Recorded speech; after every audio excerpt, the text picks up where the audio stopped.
जय श्री माता जी। आज के सामूहिक ध्यान सत्र में उपस्थित सभी सहयोगी भाई बहनों का हार्दिक स्वागत है। ध्यान की शुरुआत कुंडलिनी चढ़ा के बंधन लेते हुए करते हैं।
तीन महामंत्र और श्री गणेश मंत्र।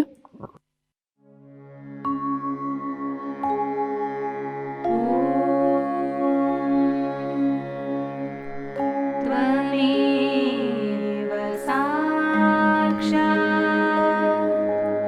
श्री महालक्ष्मी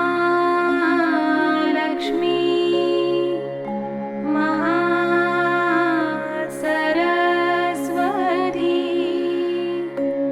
महामाया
परम पूज्य श्री माता जी, कृपा कर हमारा आत्म साक्षात्कार दृढ़ कीजिए और हमें निर्विचार और निर्विकल्प स्थिति प्रदान कीजिएगा।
इसी स्थिति में अब हम श्री माता जी की अमृतवाणी सुनते हैं।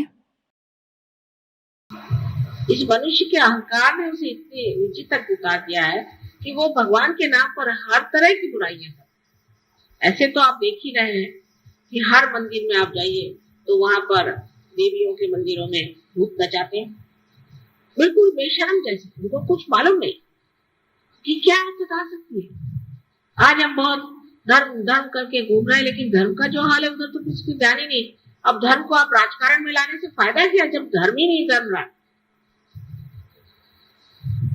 हर एक धर्म में, एक धर्म में बात हो तो आदमी बात करे कि ये खराब है कि वो खराब है। हर धर्म इस तरह से चल पड़ा। सो गणपति को जब आप लोग पूछते हैं तो आपको पता होना चाहिए आप सहयोगी हैं, आप योगी जन। ऋषि पंचम ऋषि और बड़े बड़े महान लोगों को भी जो मिला नहीं, वो आपको आज साधारण सर्व तौर पे मिला। सबको मिला, रास्ते पर लिया, सब कुछ पा लिया। लेकिन जब हम कोई बात कहते हैं तो आप लोग अपनी तरफ कभी नहीं देखते। आप सोचते हैं ये मैं किसी और को कह रही हूँ, ये नहीं सोचते कि हम भी उसी में से, कि हमारी दृष्टि कहाँ है। हम क्या सोचते हैं, माता जी देखिए, ये देखिए मैं एक घर ले रहा हूँ, इसको आप आशीर्वाद दीजिए। अरे भाई तुम हो तो आशीर्वादित हो, नहीं हुआ अच्छा नहीं माता जी, तो देखिए मेरी चाबी जो है मोटर की, उसको आप आशीर्वाद दीजिए। तो चाबी दे खड़े, मैं तो ऐसा आशीर्वाद दूंगा कि दूंगी कि गाड़ी चलेगी।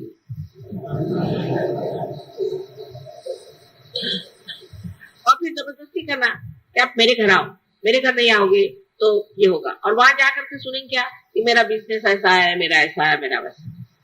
ये सहयोगियों के लक्षण नहीं। सहयोग जो करते हैं उनको याद रखना चाहिए कि हमें निराकार में करना है। यानी आप निराकार नहीं होने वाले, साकार में रहते हुए ही निराकार के आप पूरी तरह से माध्यम बनने वाले हैं।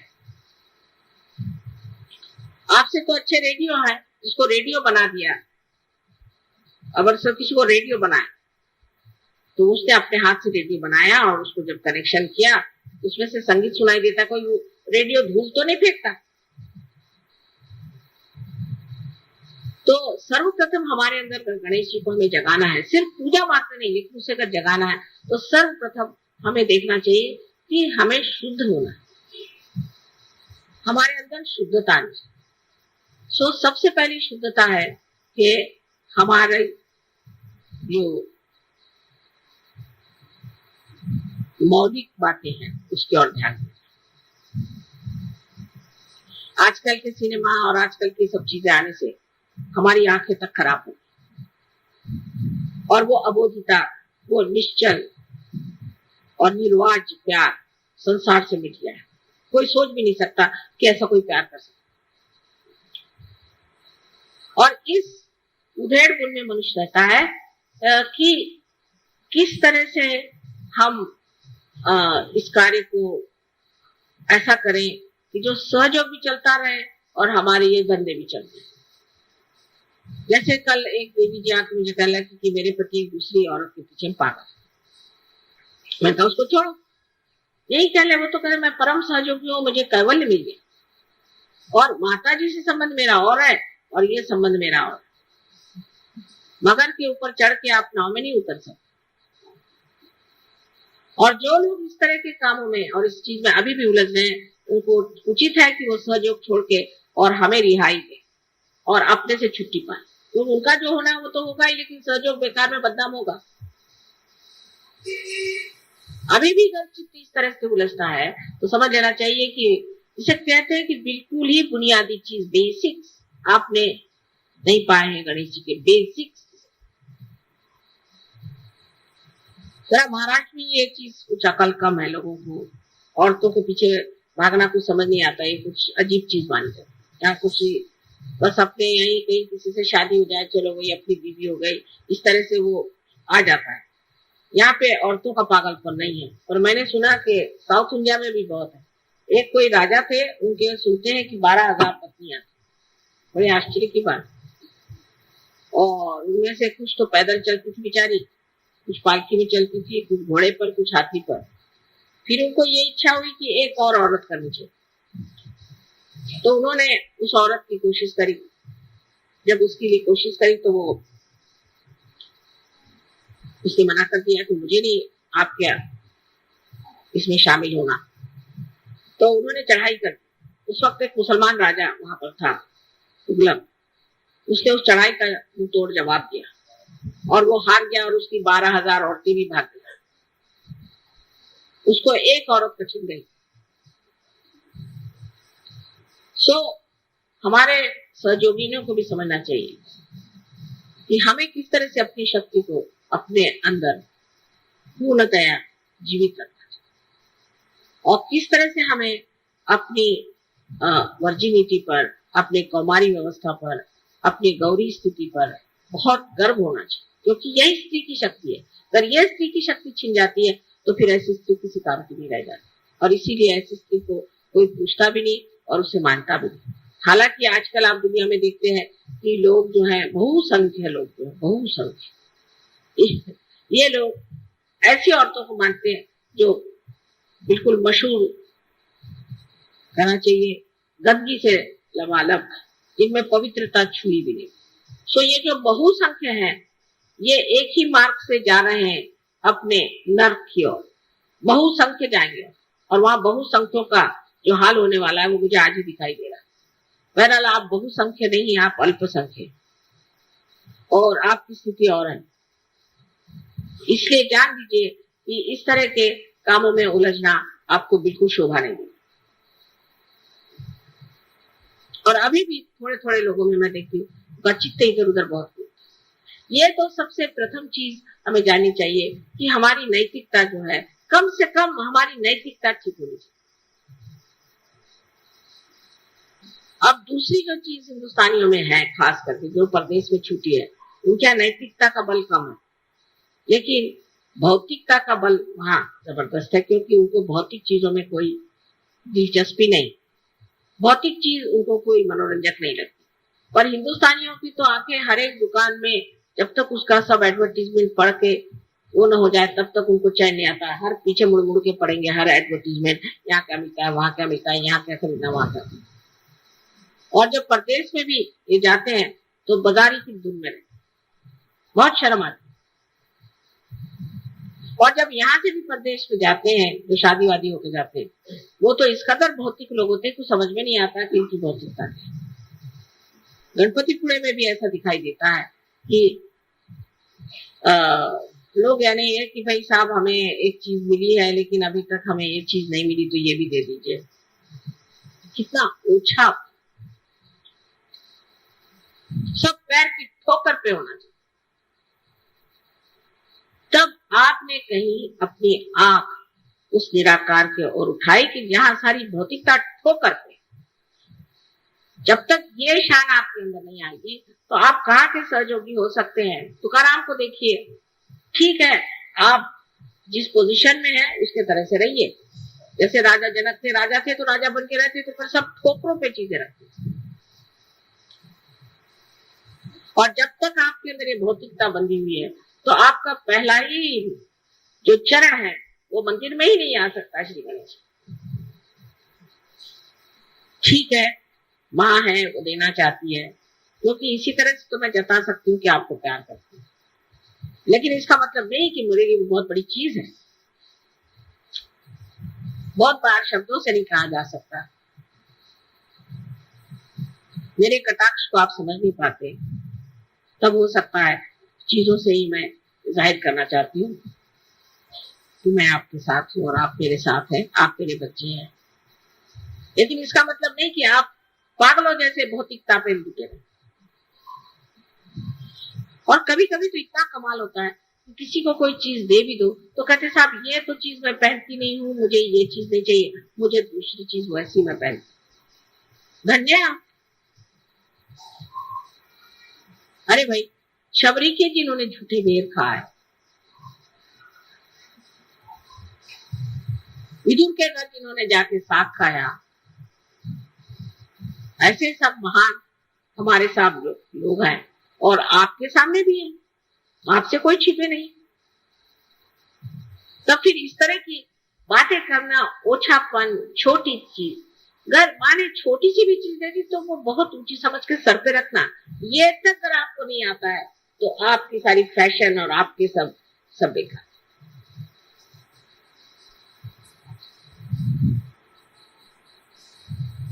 जो चीज श्री गणेश की है उसमें सबसे पहली चीज है कि मनुष्य को अपना चित्त स्वच्छ कर लेना चाहिए। चित्त स्वच्छ करने का तरीका, ये चित्त कहाँ है आपका? चित्त अगर परमात्मा में है तो शुद्ध है ही आप, क्योंकि चैतन्य आप में बह रहा है। और चित्त आपका इधर उधर है तो उस चित्त का फायदा, जब तक आपका चित्त शुद्ध नहीं होगा तब तक आप ज्ञान की प्राप्ति ही नहीं कर सकते, क्योंकि चित्त में ही आपका सारा चैतन्य बह रहा। चित्त से ही आप जानते हैं। जिसका शुद्ध चित्त होता है सिर्फ विचार मात्र से कार्य हो सकता है, ध्यान देने से ही कार्य हो सकता है, और कभी कभी उसकी भी जरूरत नहीं पड़ती। जिस शक्ति को आप प्राप्त करना चाहते हैं, जिससे कि आपकी अंतिम जो कुछ भी, जिसे आप ध्येय कहिए या अपना लक्ष्य है जिसे आप प्राप्त करना चाहते हैं, वो है ये चैतन्य जिसको आप अंदर बसाना चाहते हैं, जिसके अंदर ये शक्ति है कि जिस शक्ति के कारण आप अनेक कार्य कर सकते हैं। उसको छोड़ करके आप क्या ये बेकार चीजों के पीछे पड़े।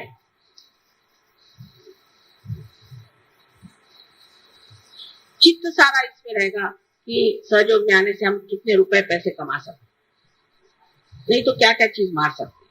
उससे जरा ऊंचे उठे तो इस पे चित्त रहेगा कि हम किस तरह से अपनी बीमारी ठीक कर लें। उसके बाद और चित्त उठा तो ज्यादा से ज्यादा ये कि माँ के दर्शन होने चाहिए। अब हर जगह से, कभी औरंगाबाद से तो कभी आपके संगमनेर से तो कहीं से लोग बस आ जमते।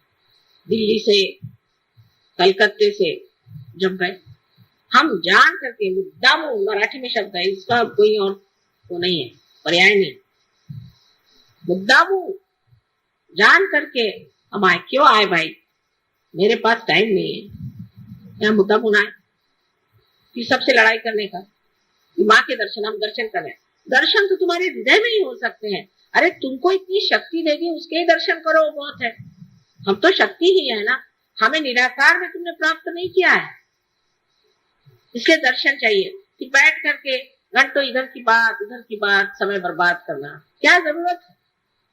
शक्ति स्वरूप होने में आप स्वयं शक्ति हो सकते हैं, लेकिन ये रुकावटें कब जाएंगी और कब हम समझेंगे कि हम स्वयं वो शक्ति स्वरूप हो सकते हैं और हमारे अंदर इतनी शक्तियां हैं, उसके अंदर हमें रममान होना चाहिए, जिसके कारण कुछ भी न करते हुए सारा काम हो जाए। लेकिन ये विचार दिमाग में नहीं आ सकता आसानी से, अज्ञान ही नहीं है।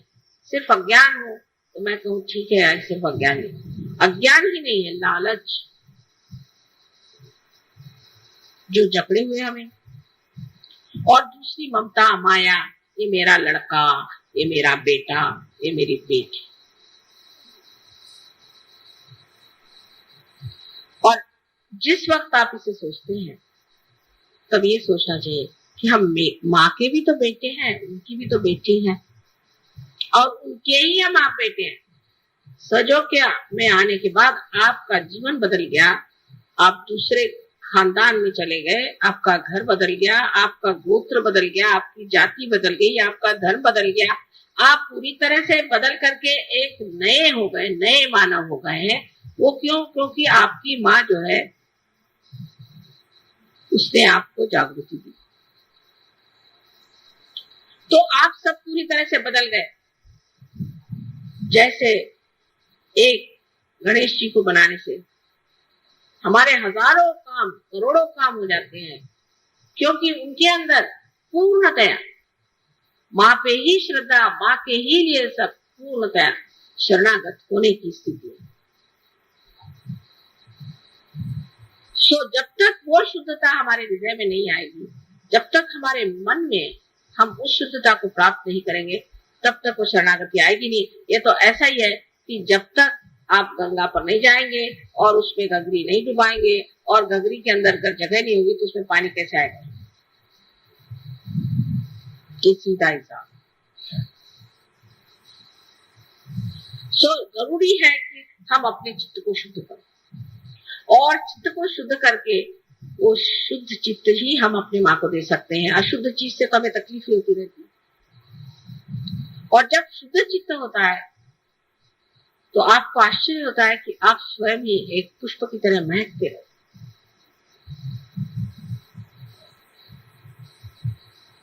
और आपको देख करके मैं भी बहुत प्रसन्न हो जाती हूँ। हाँ, क्या मेरा बेटा खड़ा हुआ है, क्या मेरी बेटी खड़ी है। और सब चीजों से मुझे प्रसन्न नहीं होता कि आप बड़े अच्छे कपड़े पहन के मेरे सामने खड़े हो जाएं, सूट बूट पहन के या बाल कटा के, मुंह में लिपस्टिक लगा के। उससे मुझे बिल्कुल प्रसन्नता नहीं होती, उल्टे मुझे लगता है ये जा रहे हैं, अब बस्ते से हट रहे। इस तरह की जो आधुनिकता है उसे प्राप्त कर लेना, गणेश के ओर से मुंह मोड़ लेना है। उसकी क्या जरूरत है? वो तो पुरातन है और हम भी बहुत ही पुरातन हैं। इसलिए अगर आप हमारे बेटे हैं और हमारी बेटियां हैं तो जिस संस्कृति को हम पुरातन मानते हैं उसी से आपको चलना होगा, रहना होगा। और इसका नजारा बहुत खराब दिखाई देता है। लोग बात हमसे खुद कहते हैं, जो फॉरेन के लोग हैं जिनको कि उनके समाज ही में अत्यावश्यक है, वो तक कहते हैं कि माँ तुम परमिशन दे दो तो हम लोग सब साड़ियां पहन के घूमेंगे, कुर्ते पजामे में पहन के घूमेंगे। लेकिन हमारे यहाँ उल्टा है। तो जो गणेश की संस्कृति है कि इस संस्कृति की अंतरतम जो स्थायी भाव है वो है सौंदर्य। अब आप देखिए, ऐसे तो वो बहुत मोटे हैं, उनके तोंद इतने बड़े हैं, महाकाय हैं, गणेश इतने मोटे दिखाई देते, लेकिन उनका सौंदर्य क्या है? किस चीज का आकर्षण है? लोकमान्य तिलक ने क्यों गणेश जी की मूर्ति को चुना? ऐसे तो महाराष्ट्र में विट्ठल विट्ठल ही लोग करते रहते सुबह से शाम तक, वहां से विट्ठल भी उठ गए। यहाँ तो विट्ठली की बीमारी है सब, तंबाकू खाकर। लेकिन क्यों लोकमान्य तिलक ने श्री गणेश को ही, और क्यों वही सारे सृष्टि की जितनी भी सुंदरता है उसे बनाते हैं? उनका कौन सा स्थायी भाव है जिसके बगैर श्री राम, श्री कृष्ण, ईसा मसीह या बुद्ध या कोई भी नहीं सौंदर्य में उतर सकते थे? वो कौन सा उनके अंदर भाव था? उनके अंदर वही बाल्य स्वभाव, एक बालक का स्वभाव, इसमें अबोधिता, इनोसेंस, पूरा इनोसेंस इसके अंदर भरा होता है। यही चीज जो है सबसे मोहक और सुंदर होती है, न कि आपकी चालाकी और आपका बनना ठनना। ये कोई मोहकता, ये तो 2 क्षण की बात है। एक मुंह पे लोग अच्छा बोलेंगे, पीठ पीछे बुरा कहेंगे, लेकिन जो अबोधिता श्री गणेश की है, वही सारे सौंदर्य की सृष्टि सारे संसार में।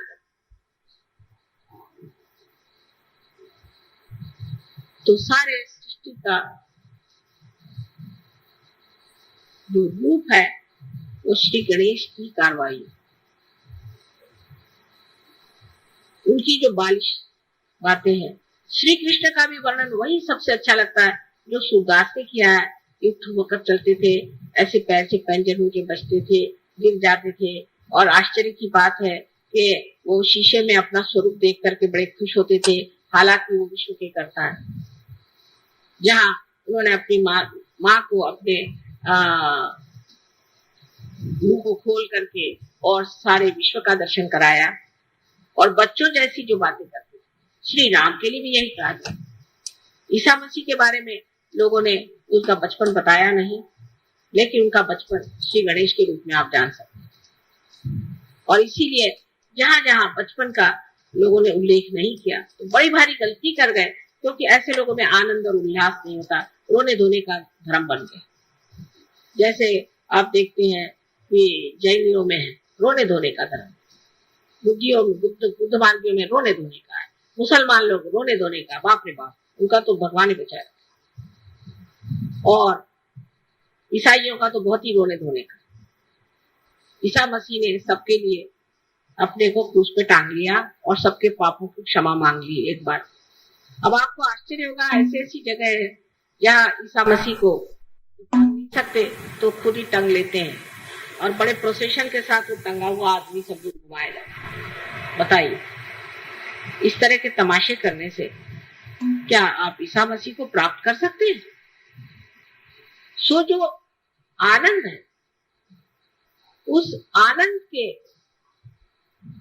प्राप्त करने के लिए सर्वप्रथम आपको गणेश जी जैसे होना चाहिए। उसकी ओर कौन ध्यान देता है? आज पूजा के बाद भी क्या आप सोचेगा कि माँ ने हमसे बताया कि हमें गणेश जी जैसे अबोध होना चाहिए। चलो कोई आपको ठग भी दे, हमें भी बहुत लोग कहते हैं कि माँ बहुत सीधी है, आप बहुत भोली है, आपको लोग ठग ले। मुझे ठगने वाला अभी तक पैदा नहीं हुआ, लेकिन मैं जानू तो कि तुम कैसे ठग हो, नहीं तो मैं जानूंगी कैसे कि ठगी क्या होती है, क्योंकि मुझे तो मालूम ही नहीं ठगी चीज क्या होती है। जब ये मुझे ठगते हैं तब मुझे पता रहता है कि ये ठग है और ये ठगी होती है। फिर उधर चित्त देने से वो ठग भी खत्म हो जाता है और ठगी भी खत्म हो जाती है।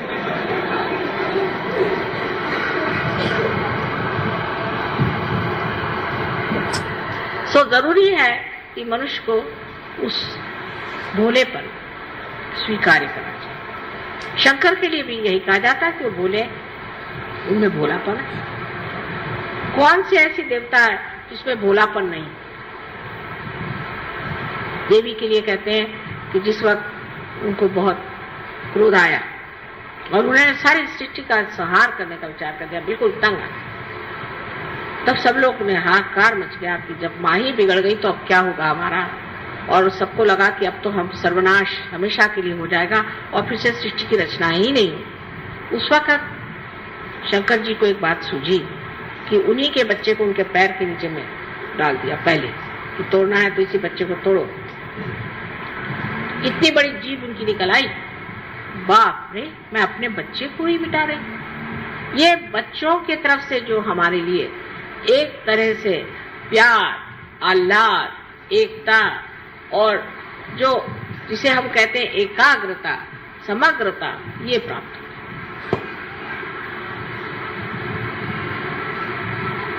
सबने कहा है कि बच्चों के कारण दुनिया एक हो जाती है। जब एक बच्चे पे आफत आती तो सब माँ बाप की आंखें उस बच्चे की ओर दौड़ती कि इस बच्चे को बचाओ, क्योंकि हम लोग विश्वव्यापी है एक तरह से, कि जो विश्वव्यापी सबसे बड़ी चीज है कि बच्चों को पनपने देना चाहिए। ये विश्वव्यापी शक्ति है और इसका एहसास, इसका अनुभव हम सबके अंदर है। इसलिए ईसा मसीह ने कहा कि तुमको अगर परमात्मा के साम्राज्य में जाना है तो छोटे बच्चों जैसे तुम्हें होना चाहिए। यही गणेश की पूजा है जहाँ की आप पे वो अबोधिता और उनका सहज नृत्य जो है, सहज झगड़ा जो है, सहज बातें जो है, कितनी सुंदर है। उसके हर एक जगह आपको दर्शन होते हैं और आप देखते हैं। पर उसमें अगर आपके अंदर ममत्व आ जाए, बच्चे में बिल्कुल ममत्व नहीं होता, आ जाएगा वो हर चीज को खेल बना लेगा। आप उनको एयरपोर्ट पे ले जाइए, वहां पर वो कुछ ढूंढ लेंगे, कूदने का हिसाब या दौड़ने का हिसाब या कुछ न कुछ वो खेल बना लेते, हर चीज उनके लिए लीला, और फिर उसे छोड़ भी देते, उससे अटैचमेंट नहीं, उसके साथ जुटापन नहीं है कि ये खेल मेरा है। जब ये हो जाता है तो सोचना चाहिए कि बच्चा जो है इसमें अभी बहुत बच्चापन नहीं रहा। जो बच्चा होगा वो तुमको चाहिए वो 3 बार ला के दे। कोई खेल खेल रहा है, छोड़ के भाग जाएगा दूसरा पे। उसको किसी के प्रति ये नहीं लगता है कि इससे हमें चिपकना चाहिए या कुछ रहना चाहिए। वो जो भोलापन है, उस भोलापन में जो एक चीज की न्यूनत्व है जो आप पे पूरी हो गई है कि उनको कोई ज्ञान नहीं, बगैर ज्ञान के भोलापन, लेकिन आपने ज्ञान को पाया है और उसका सरताज आपका भोलापन। इतने बड़े ज्ञान को प्राप्त करके भी अगर हमसे उस चीज की प्राप्ति नहीं हो सकती, उस गणेश की श्रद्धा और उसकी समर्पण शक्ति को हम प्राप्त नहीं कर सकते, तो बाकी सब करना तो व्यर्थ ही है। एक तरह से मेरे ख्याल से बिल्कुल ये कुछ मशीन की बात है। आए मंत्र कह डाले गणेश के, फिर ये क्या। मैं तो सोचती हूँ कि हर एक पूजा में इतने बार हम गणेश को पूछते हैं और कहते हैं ठीक है उनका मंत्र जरूर कहा करिए, लेकिन मेरे ख्याल से गौरी की पूजा नहीं ठीक रहेगी। वो चालना देती है, वो कुंडलिनी है, वो आपको उठाती है। गणेश को आप साकार ही में देख सकते हैं, अभी निराकार में देख नहीं पाते हैं, क्योंकि अभी तक आपने गौरी का संचालन नहीं किया और गौरी का आश्रय नहीं लिया। आप सिर्फ गणेश को देखना चाहते हैं।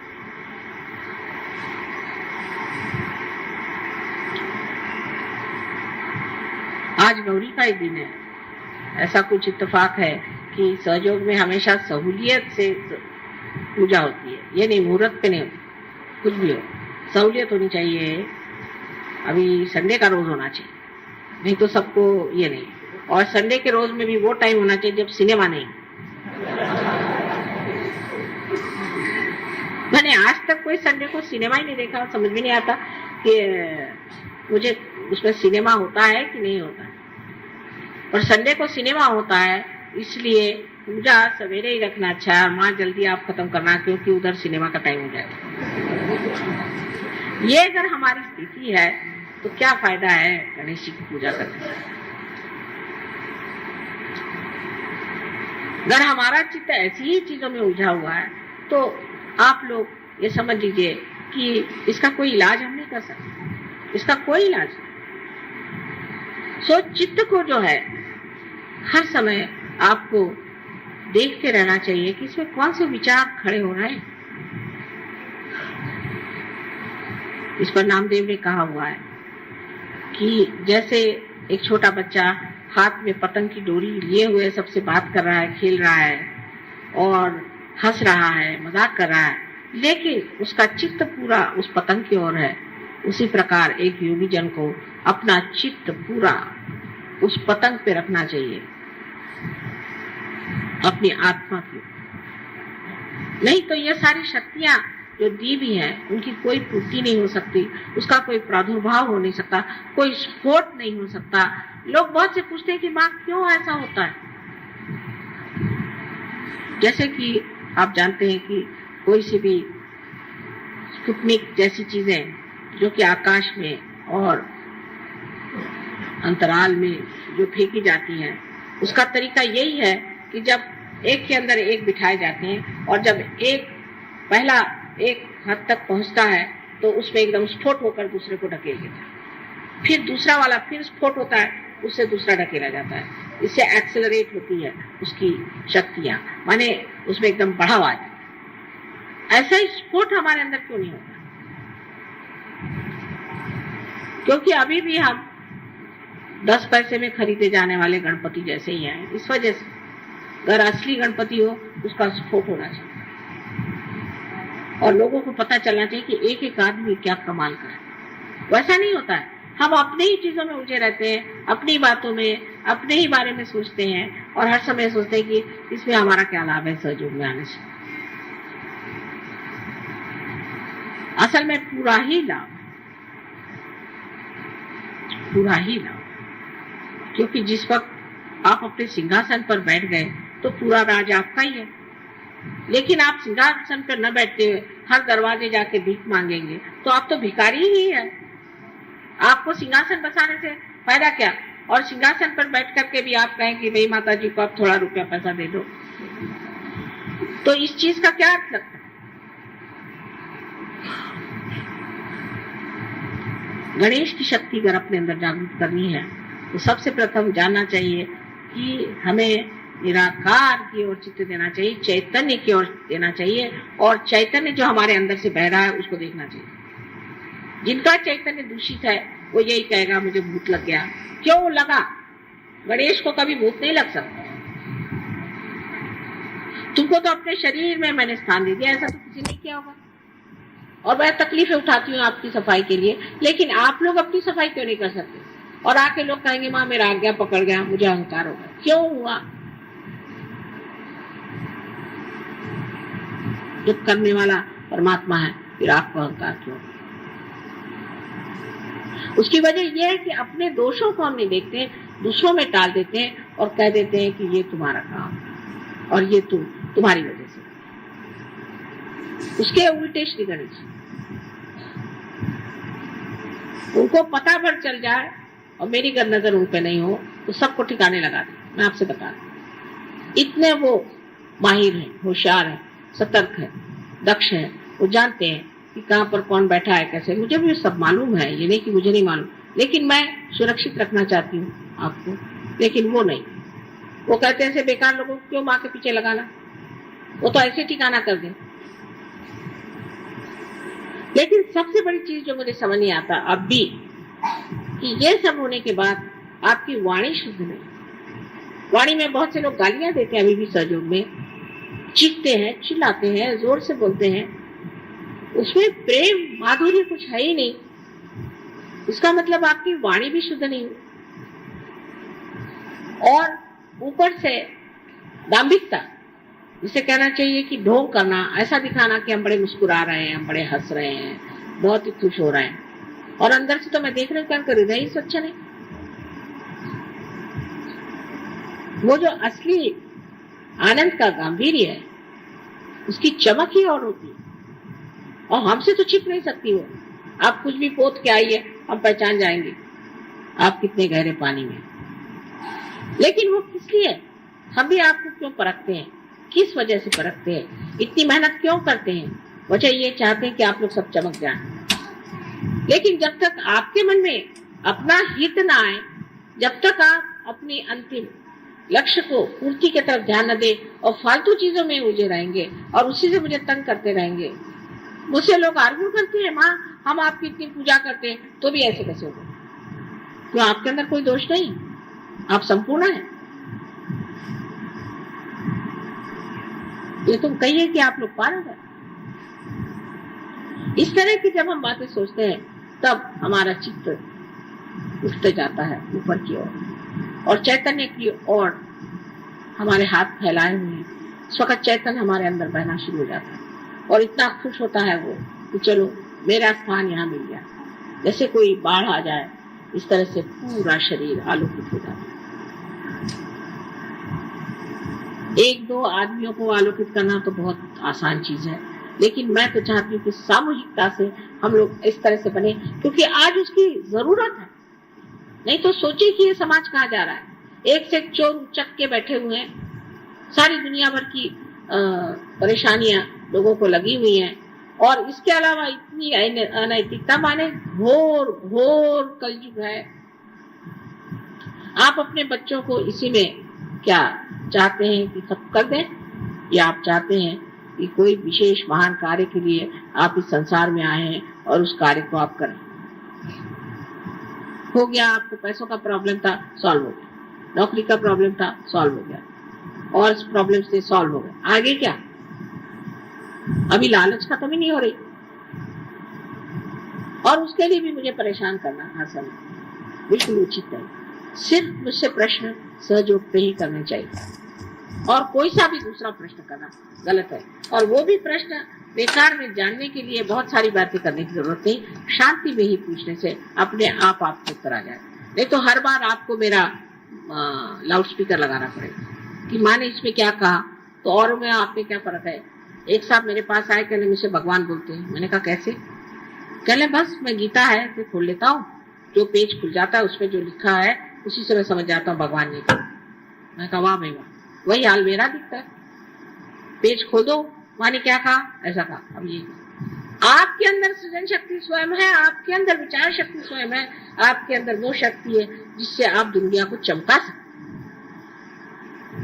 तब आप क्यों बार बार ये चाहते हैं कि माँ ही इस बात पर बताए? आप स्वयं इसका प्रश्न का उत्तर दे सकते हैं। मैंने देखा उत्तर देने के लिए सिर्फ एक मैं ही हूँ।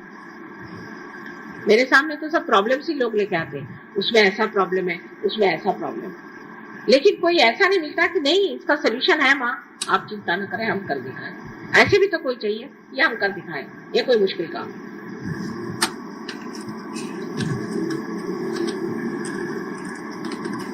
हर आदमी को जानना चाहिए कि जो भी चीज जिसे आज हम कह रहे हैं भौतिकता, साकार या कोई भी चीज कह रहे हैं, उसमें सिर्फ शक्ति का संचार होते ही वो चीज कुछ और ही हो जाती। जैसे ये चीज बेकार है, इसमें जैसे शक्ति का संचार हो गया, आप लोग मुझे सुन रहे हैं। इसी प्रकार कोई सी भी चीज जिसे हम कहते हैं कि जो व्यर्थ है, उसमें शक्ति का संचार होते ही वो कमाल की हो जाती है। आपको अपने बच्चों से प्यार है, अच्छा उनमें शक्ति का संचार करो, वो बच्चे कमाल के हो जाएंगे, हो ही जाएंगे। अगर आपको अपने घर से प्यार है, चलो उसमें शक्ति का संचार करो, मंदिर हो जाएगा। आपकी बुद्धि में अगर कोई दोष है या आपको हर समय सवालात बहुत आप दिमाग में लाते हैं, अपने उसमें शक्ति का संचार करो, सब चीज का उत्तर आपके सामने आ जाएगा। आपको मुझसे पूछने की जरूरत क्या? सबसे तो बड़ा ज्ञानेश्वर जी को अगर उनकी किताबें पढ़े तो आश्चर्य लगता है, कभी उन्होंने मुझे साकार स्वरूप देखा नहीं, लेकिन उन्होंने उस शक्ति को बर दिया जो उन्हें दी थी, और उस शक्ति के स्वरूप उन्होंने क्या कैसे कहा चीजें रखी। अगर आप अभी भी इसी साकार स्वरूप से ही संतृप्त है, आप आगे नहीं बढ़ सकते। आपको निराकार में हमें प्राप्त करना होगा, जिससे कि आपके अंदर की सृजन शक्तियां बढ़ जाए। इसी को हम मानते हैं कि जो श्री गणेश को लोग कहते हैं कि हमारे महागुरु,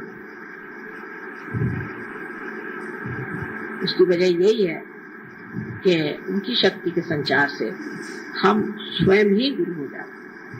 हम कितने बार कहते हैं हम स्वयं के ही गुरु हैं, लेकिन ऐसे कितने लोग हैं मुझे नहीं दिखाते जो अपने टांगों पर खड़े हुए कह सकते हैं कि हाँ माँ ये चीज है, इसका हमारे पास उत्तर है, हम ही को इसका उत्तर मांगो। और जब वो देने लग जाते उत्तर, तो ऐसे उत्तर होते हैं कि सभी दुनिया निरुत्तर हो जाए उनके आगे, क्योंकि जो उत्तर देते हैं उतने अहंकार भरे, इतने बेवकूफी के और इतने निम्न स्तर के होते हैं कि समझ में नहीं आता कि ये सहयोगी है कि कहाँ जाते हैं।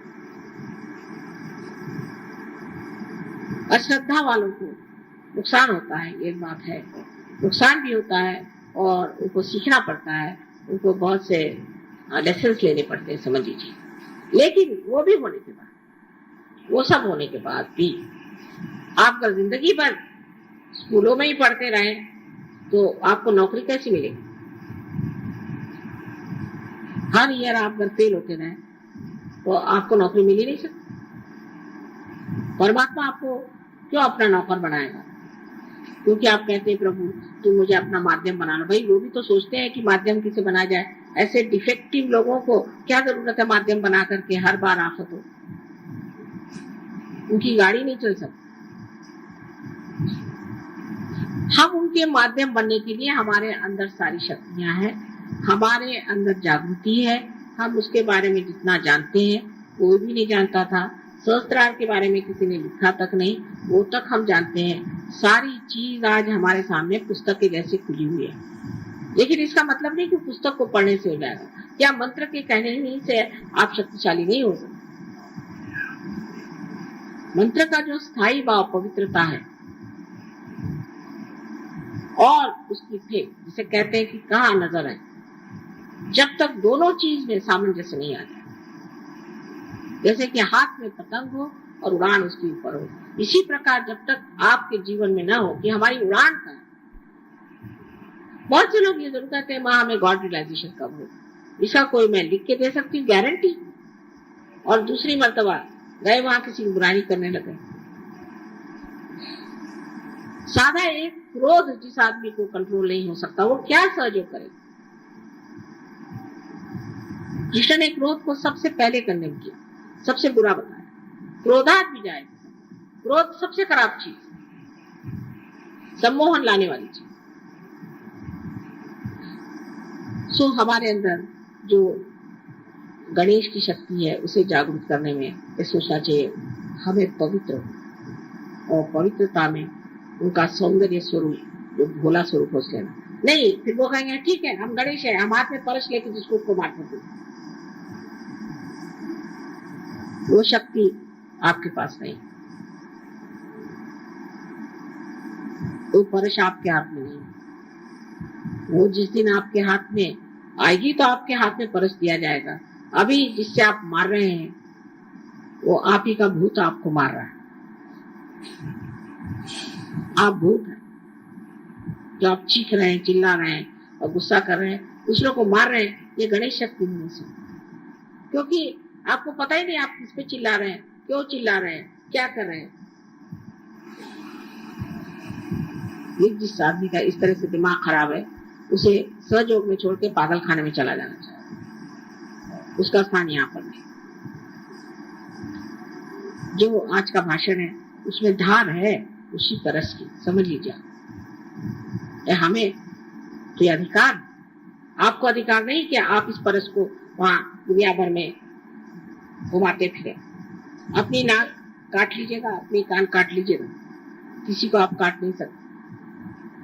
सहयोग में जो भी आदमी ऐसा होता उस पर दुनिया थूकती है, हंसती है, मजाक करती है, पीठ पीछे उसकी निंदा करती, और ऐसे लोग सहयोग से बहुत जल्दी घाट उतर जाते हैं। अपनी वाणी अत्यंत सुंदर, स्वच्छ होनी चाहिए, अच्छी होनी चाहिए, मधुर होनी चाहिए, पर उसके पीछे में छल कपट नहीं होना चाहिए। जैसे बिजनेस वाले, भाई बहुत अच्छे आप आइए, पान खाइए, फलाना खाइए और जेब खाली करके जाइए।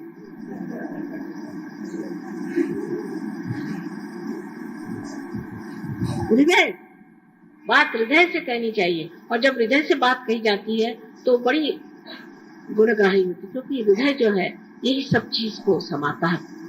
वही चीज हमेशा के लिए सनातन हो जाती है। बाकी चीजें ऊपरी ऊपरी, बुद्धि की चीज ऊपरी ऊपरी रह जाती है, लेकिन जो चीज हृदय को छू जाती है, जो हृदय स्पर्शी है, वही चीज हृदय में बैठ जाती है। इस चीज की आप गांठ बांध के रखिए। श्री गणेश का स्थान है तो मूलाधार पे, पर जब वो अपने हृदय में आ जाता है तभी वो आत्मा स्वरूप होकर के चैतन्य में होता है।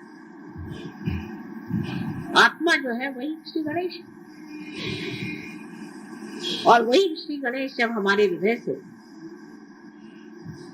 प्रकाश देता है, वही वो फिर चैतन्य है।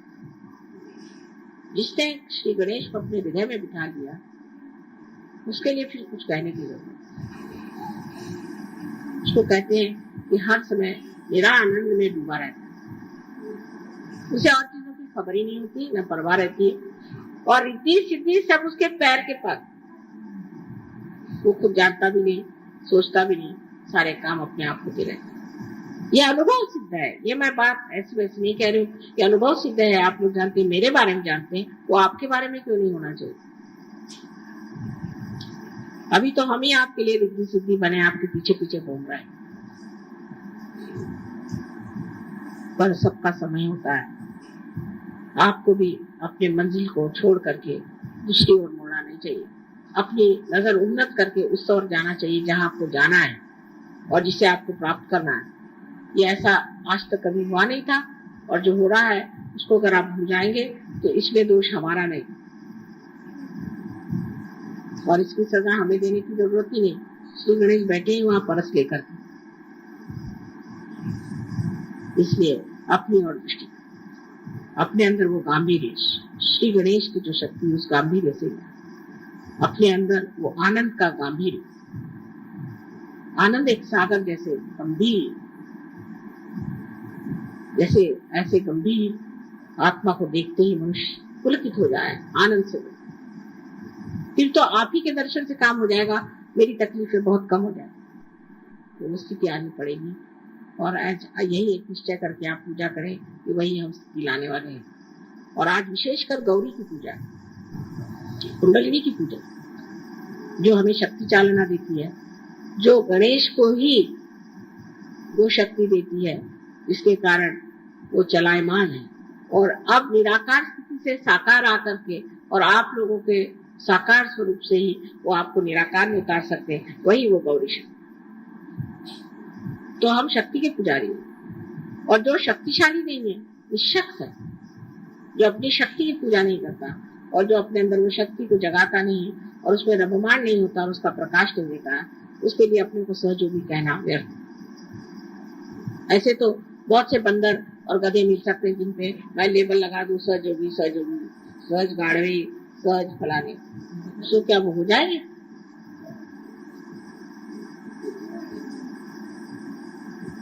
तो ये लेबल लगाने की बात नहीं है, अंदर की बात है, अंतरतम की हृदय की बात है। इसको हृदय से प्राप्त करना चाहिए, हृदय में उतरना चाहिए। और जितनी भी समाज में, राजकारण में, बाह्य में, बाहरी बातें हैं, उनको अपने अंदर नहीं घुसा देना चाहिए, क्योंकि सब लोग ऐसा करते हैं इसलिए हम भी ऐसा करते हैं। ये सहयोग है, इसमें आपकी अपना व्यक्तित्व है, ये नहीं कि अपनी इंडिविजुअलिटी है, व्यक्तिगत नहीं है, व्यक्तित्व है, हमारी पर्सनालिटी है, हम सहयोगी हैं। हम क्यों लोग दुनिया करती है इसलिए हम क्यों करें, हम उसे नहीं करने वाले। जब तक आप लोग इस हिम्मत के साथ आगे नहीं बढ़ेंगे, सहयोग यहाँ पर कोई पहाड़ नहीं खड़े कर सकता, कोई दलदल शायद खड़ी हो जाए तो हो जाए। माँ के मंसूबे बहुत है और मेहनत भी बहुत की, हमने कुछ मेहनत पे कमी नहीं की, लेकिन अब चाहते हैं कि आप लोग इधर ध्यान दें और अपने को समाधान में रखें। लेकिन इसका मतलब नहीं है कि मुंह पे मुस्कुराहट ला के हम बड़े समाधानी हैं, नहीं, समाधान को अंदर तौले, क्या हम वाकई समाधानी हैं?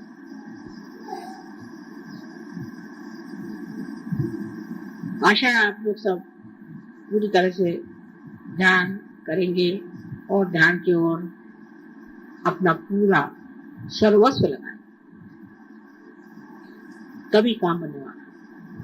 और जब आपके अंदर खुद ये शक्ति आ जाएंगी, आप आश्चर्य करेंगे कि माँ, हम तो सारे पहाड़ों से ऊंचे हो गए, सारे पेड़ों से भी ज्यादा हरित हो गए, इस पृथ्वी से भी हम विशाल हो गए।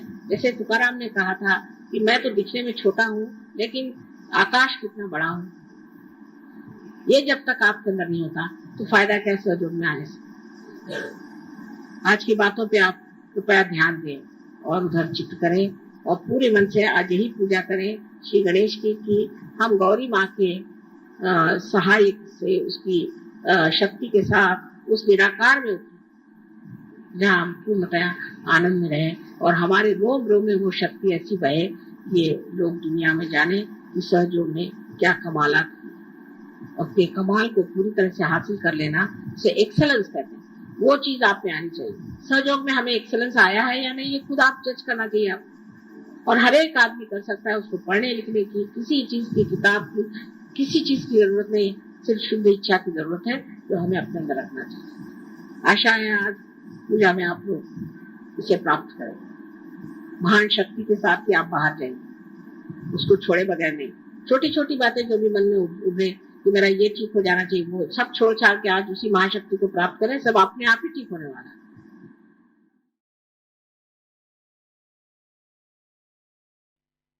अब हम निःशब्द ध्यान में चले जाएंगे।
दोनों हाथ जोड़ के श्री माता जी के प्रति आभार व्यक्त करते हैं और प्रार्थनाएं अर्पित करते हैं।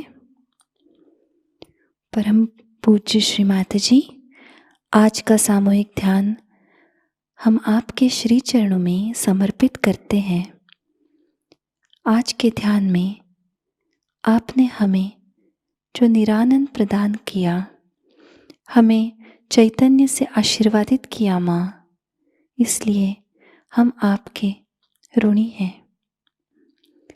संपूर्ण विश्व में विश्व निर्मल धर्म प्रस्थापित करने हेतु कृपा कर हमें सहज योग प्रचार प्रसार का शुद्ध एवं प्रभावी माध्यम बनाइएगा। हमारी सभी प्रार्थनाओं का स्वीकार कर हमें आशीर्वादित करने की कृपा कीजिए माँ। जय श्री माता जी। सामूहिक बंधन लेते हैं।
आज का ध्यान केंद्र संपन्न होता है।